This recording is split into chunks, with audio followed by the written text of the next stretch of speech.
सीता मातेच्या मनात विचार यावा, प्रभू रामचंद्रांना स्वामींना त्या ठिकाणी वनवास सांगितला होता.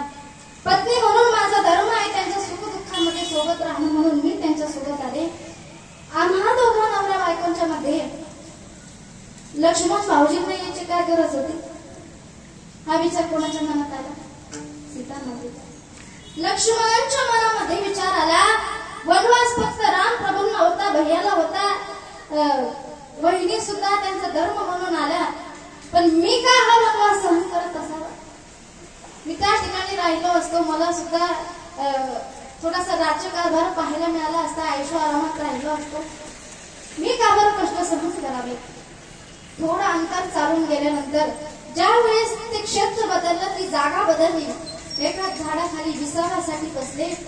लक्ष्मणाने पाय धरले, भैया मला क्षमा करा. काय झालं? आता आपण ज्या मैदानातून चालत होतो, त्या मैदानातून चालत असताना माझ्या मनामध्ये असा विचार आला की मी काय कष्ट सहन करावे, वनवास तुम्हाला होता. कुठेतरी स्वार्थी भावना माझ्या अंतःकरणामध्ये निर्माण झाली. सीता माता म्हणाल्या, माझ्या मनात सुद्धा हा विचार निर्माण झाला.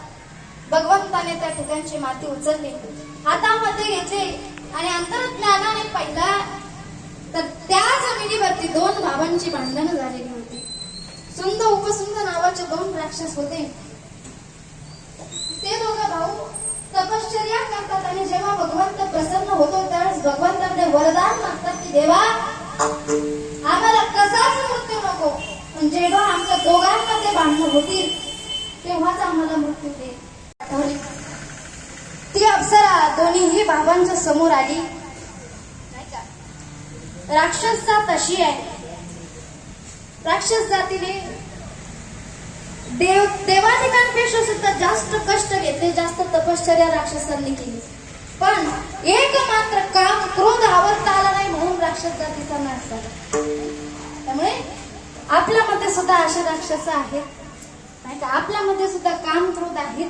त्यावर जेव्हा विजय मिळवता येईल तेव्हा आपली खरी भक्ती होईल. लक्षात ठेवा, काम आवरता आला नाही. सुंदर म्हणतो, उपसुंदा ही बघी तुझी वहिनी आहे. उपसुंदाने म्हणावं, नाही भैया ही तुमची वहिनी आहे. तिलोत्तमा म्हणाली, मी फक्त जो शूर आणि वीर आहे त्याच्याशी लग्न करेल. तुम्ही दोघांमध्ये जो शूर असेल मी त्याच्याशी लग्न करेल. सुंदर म्हणतो, मी मोठा आहे, मी शूर आहे, तू थोडं थंड घे, माझं उदय मग तुझा नंबर येणारच. तू म्हणाल, नाही भैया